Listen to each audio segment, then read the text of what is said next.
¿Lo tienen? ¿Lo tienen? Juan 3:16, un texto muy conocido, muy conocido. Ayúdenme ahí a ubicar a los adolescentes.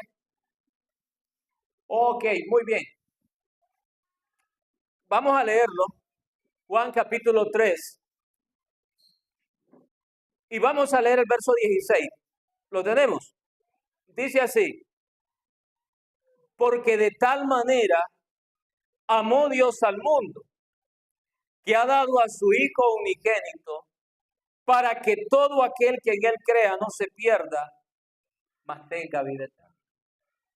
Padre Santo, en el nombre de Jesús, en esta mañana, te ruego, Señor, que usted sea tomando el control de nuestra vida y que esta palabra, Señor, penetre el corazón de los oyentes, de los que están en este lugar. Gracias, Señor, porque tú eres grande y bueno, porque has hecho salir el sol sobre nosotros. Bendice tu palabra, Señor, en el nombre de Jesús. Amén. Hablábamos el domingo acerca de el gran amor del Padre, el gran amor de Dios. Y en este versículo hablamos, les mostré que habla de esas 5 cosas que son como las 5 cosas medulares. Nos habla del gran amor del Padre, nos habla del gran regalo del Padre, nos habla también de una gran invitación y nos habla también de una gran liberación. Y por último, de la gran posesión que Dios desea otorgarnos, que es la salvación, que es la vida eterna. Y mencioné acerca de el gran amor de Dios. Y vimos que Primera de Juan 4:8 habla que Dios es amor. Y la palabra amar en la Biblia, es importante que entendamos esto, que no se refiere a un sentimiento, no se refiere a un sentimiento o una emoción. Cuando la palabra habla de amar o acerca del amor de Dios, se nos describe en la Biblia o se refiere a una acción concreta. Uno que se caracteriza por el sacrificio, la devoción. Entonces el amor de Dios es un amor activo. Uno que busca el bienestar de otro, sin importar el costo. Un ejemplo concreto del amor que Dios tiene por nosotros lo podemos ver, por ejemplo, la muerte de Jesús y la resurrección de nuestro Señor Jesucristo. Ese sacrificio nos muestra a todos nosotros, nos muestra una cosa, nos muestra a nosotros, a la humanidad, a nosotros nos muestra, ¿verdad?, su amor al ofrecer a su único Hijo Jesucristo para el perdón de nuestros pecados. Entonces, este es un acto de amor de Dios, un acto de amor de Dios, y esa es la razón central, ¿verdad?, de la Biblia. Es la base para una relación personal con el Creador. El amor de Dios, entonces, es un amor activo. Es un amor que se refiere a una acción concreta. Y hice mención de que el amor de Dios está decidido a todo. Decía de que desea ganar nuestro corazón. Él desea conquistar nuestro corazón. Él está afanado en conquistar de nuevo nuestro corazón. Porque debido al pecado, el hombre pecador se ha alejado del Señor, se ha alejado del Eterno. Y ahora su cuerpo, que es templo de Dios, que es morada de Dios, no mora Dios en su corazón por su pecado, por su maldad. Pero Dios está decidido ese amor está decidido a todo de tal manera que está afanado en conquistarnos de nuevo. Y dije también que el amor de Dios es persistente, ya es persistente, persiste, persiste, persiste, persiste. Usted lo puede ignorar, usted puede negarlo, usted puede burlarse de él, usted puede avergonzarse quizás de él, usted puede huir de él. Usted puede entregarse al pecado, desafiarlo, desacreditarlo, azotarlo, hasta que le brote la sangre, escupirlo, clavarlo en una cruz, burlarse de él.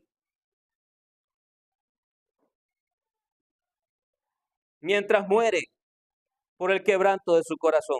Podemos hacer todo eso, pero hay una cosa que jamás podremos hacer, y es que deje de amarnos.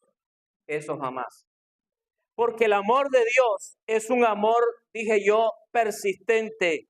El amor de Dios toma decisiones, toma iniciativa. Él tomó la iniciativa cuando Adán y Eva pecaron. ¿Quién tomó la iniciativa de buscarlos? Fue Dios. Fue el Señor que los buscó.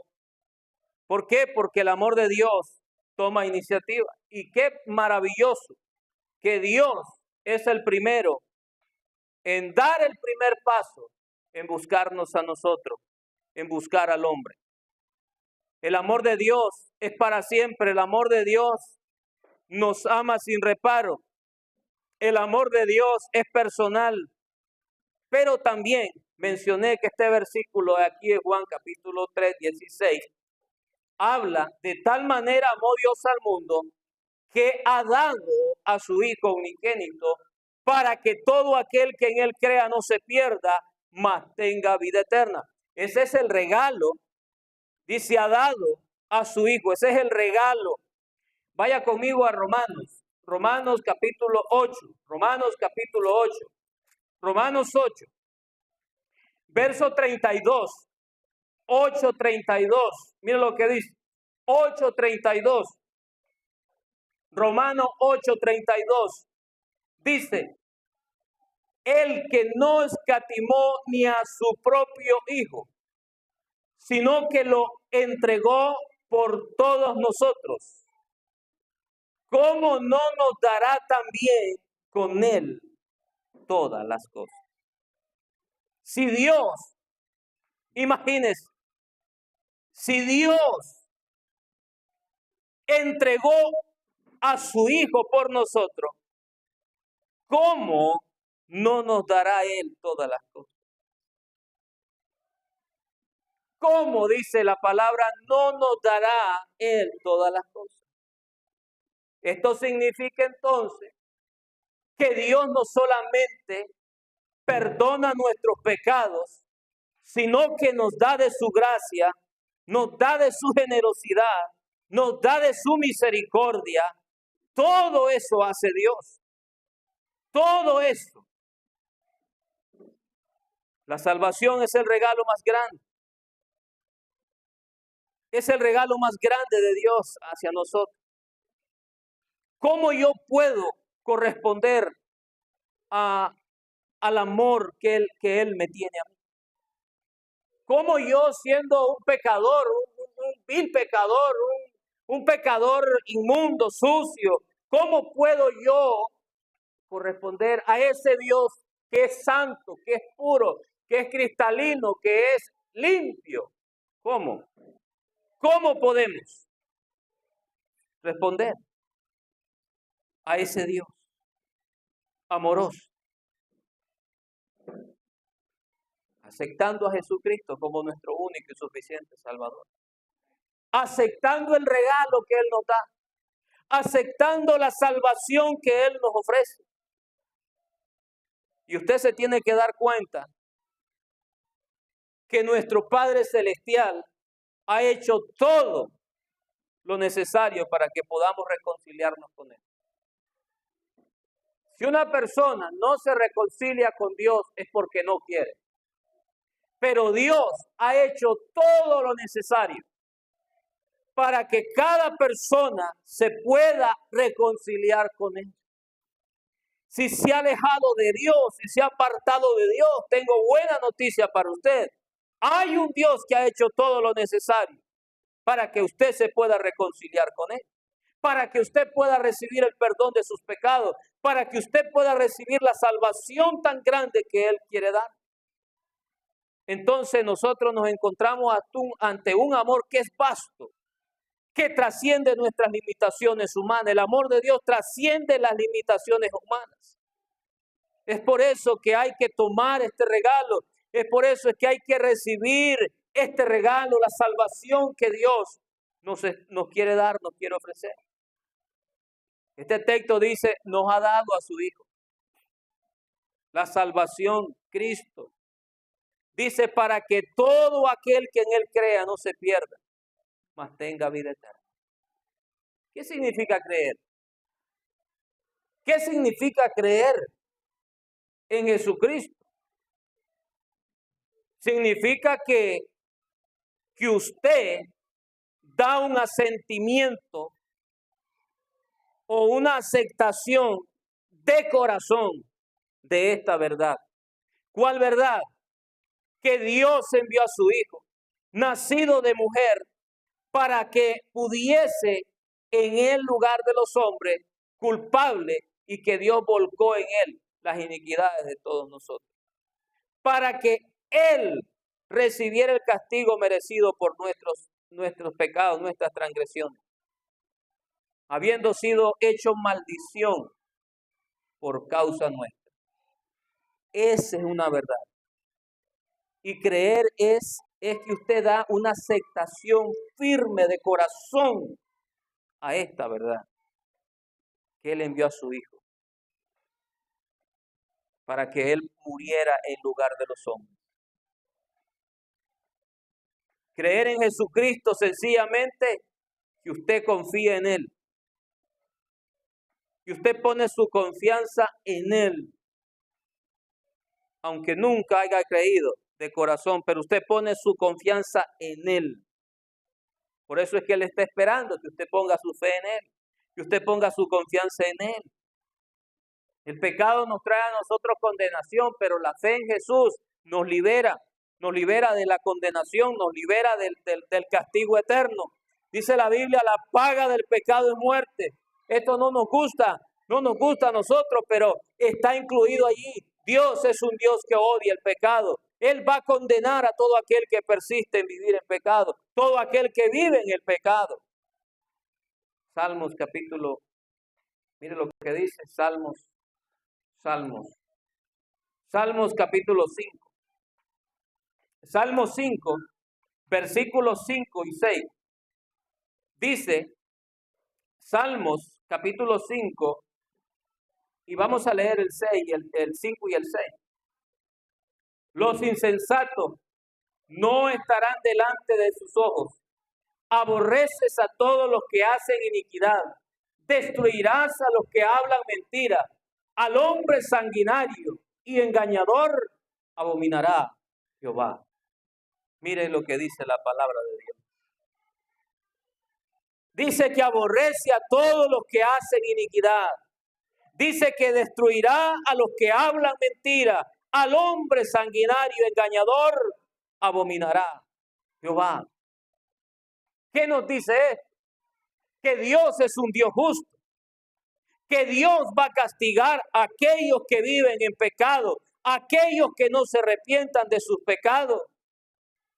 Pero también en la Biblia, Dios es un Dios que nos está invitando, que nos está llamando a que pongamos nuestra esperanza en Él, a que pongamos nuestra confianza en Él, porque dice la Biblia, dice la palabra de Dios, que Él nos quiere salvar, que Él nos quiere perdonar, que Él nos quiere dar vida eterna. Vaya conmigo a Romanos 1:16. Romanos 1:16. Romanos 1:16. Miren lo que nos dice. Romanos 1:16 dice así: porque no me avergüenzo del evangelio, porque es poder de Dios para salvación a todo aquel que cree, al judío primeramente y también al griego. Dice Pablo, no me avergüenzo del evangelio. Evangelio significa buenas noticias. Buenas noticias para los cristianos. Esa buena noticia es que el mensaje, hermano, el evangelio es el mensaje de que Dios ha amado o ama tanto al mundo que envió a su Hijo a morir por los pecados de la humanidad. La buena noticia es que a través de la fe en Jesús, toda persona que confía en Él puede recibir el perdón de sus pecados. Todo aquel que confía en Él puede encontrar salvación y vida eterna. Por eso es importante tener confianza en el poder del evangelio. Por eso es importante creer en el poder del evangelio. Porque es el poder del evangelio. Dice Pablo, el evangelio es poder de Dios para salvación a todo aquel que cree. El evangelio, ahí está el poder en el evangelio. Si lo cree, si la persona cree el evangelio, la palabra poder es dinamita de Dios. Dios puede transformar, cambiar a cualquier pecador que pone su confianza en Él. Pero también uno que predica debe confiar, como Pablo confiaba, que el poder del evangelio podía salvar, podía transformar la vida de los pecadores. Entonces, por eso es que uno tiene que estar dispuesto a compartirlo, ser un testigo eficaz. Un testigo eficaz es aquel que confía que el evangelio es el que va a transformar. No son los gritos, no es el predicador, es el evangelio. Es el evangelio.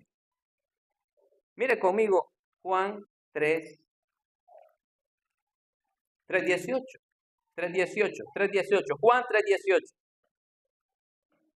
El que en él cree no es condenado, pero el que no cree ya ha sido condenado, porque no ha creído en el nombre del unigénito Hijo. ¿De qué? De Dios. Mire que dice, el que en él cree. Creer implica aceptar que Él es el camino, la verdad y la vida. Que solamente a través de Él podemos llegar al Padre. ¿Usted cree realmente en Él como su Salvador? ¿Cree usted? Bueno, la gente dice yo creo, pero con la mente, creer con la mente es una cosa, pero creer de corazón, como dice la Biblia. Dice la Biblia, el que crea como dice la Escritura, de corazón, no con la mente. Todos creemos con la mente, todo ser humano, hasta el diablo y sus demonios creen y tiemblan. Pero ¿realmente cree usted en Él como su Salvador? ¿Sigue usted rechazando su oferta de amor? ¿Lo sigue rechazando día tras día esa oferta de amor del Señor? ¿La sigue rechazando? ¿Sabía usted que la decisión de creer en Cristo es la decisión más importante, diríamos, que podemos tomar? ¿Sabe por qué? ¿Sabe por qué es la decisión más importante? Porque le va a asegurar a usted la salvación, le va a asegurar la vida eterna, la entrada al Padre. Por eso es la decisión más importante. Aquí en esta tierra todos tomamos decisiones, pero la decisión más importante que una persona toma aquí, la más importante que uno puede tomar, es que usted se asegure de poner su confianza en el Señor. Le va a asegurar la salvación y la vida eterna. Y dice el texto, amó Dios al mundo, el gran amor de Dios que ha dado a su Hijo, el gran regalo. Y luego dice este pasaje donde nosotros, para que todo aquel que en Él cree, es decir, que esa es entonces la gran invitación para que todo aquel que en Él cree, pero dice no se pierda. No se pierda. Mire lo que dice Lucas,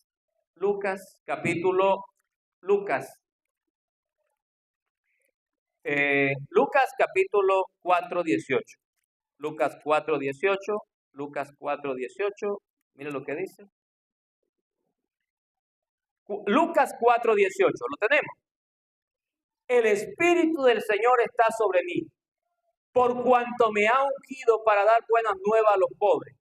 Me ha enviado a sanar a los quebrantados de corazón, a pregonar libertad a los cautivos y vista a los ciegos, a poner en libertad a los oprimidos, a predicar el año agradable del Señor.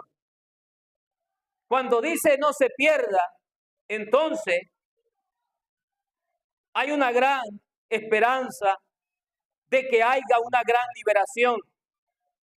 Dice que Cristo vino al mundo para ayudar a la gente, para ayudar a las personas a salir de la oscuridad, para que la persona pueda encontrar la luz.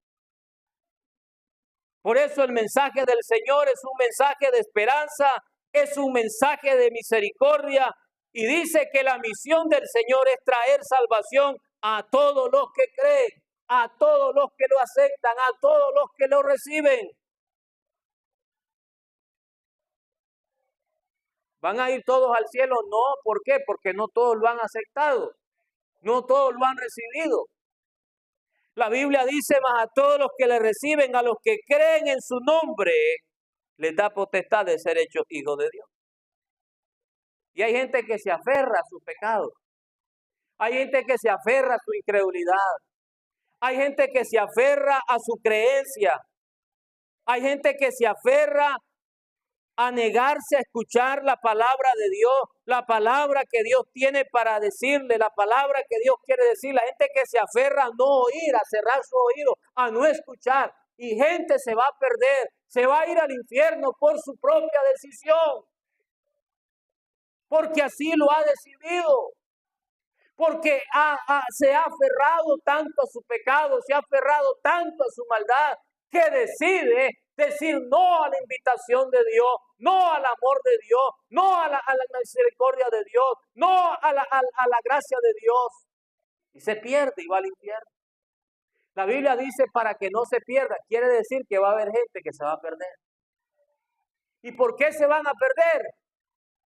Por no creer. Se fue al infierno porque era borracho. Se fue al infierno porque era adúltero. No. Se fue al infierno por no creer. Por no creer. Por eso este versículo nos invita a que usted se libere de esos prejuicios, se libere de esas creencias arraigadas. Permita que la palabra transforme su vida. La palabra es poderosa, puede cambiar su vida, puede transformar su vida. La palabra de Dios tiene poder. Le dijo el Señor al endemoniado, le dijo a los demonios, salgan de este hombre. Y los demonios salieron. Y el hombre estaba vestido, sentado y en su juicio cabal, transformado por el poder de Dios. Liberado completamente. La palabra lo liberó. La palabra de Dios tiene poder. Y este versículo dice por último, no se pierda, mas tenga vida eterna. La mayor posesión. La salvación es el regalo más grande, más maravilloso que Dios tiene. Pablo dice, la paga del pecado es muerte, mas la dádiva de Dios es vida eterna en Cristo Jesús, Señor. Vida eterna es tener el perdón de nuestros pecados. Tener vida eterna es tener el perdón de nuestros pecados. Tener vida eterna es tener comunión con Dios. Tener vida eterna es ir al cielo cuando muera. ¿Cuántos quieren ir a Estados Unidos? Y todos somos conscientes que si alguien quiere ir a Estados Unidos, debe tener una visa para poder ir ahí, para poder viajar allá. Si eso es así en lo terrenal, allá en lo celestial, dice que nuestra ciudadanía está en los cielos.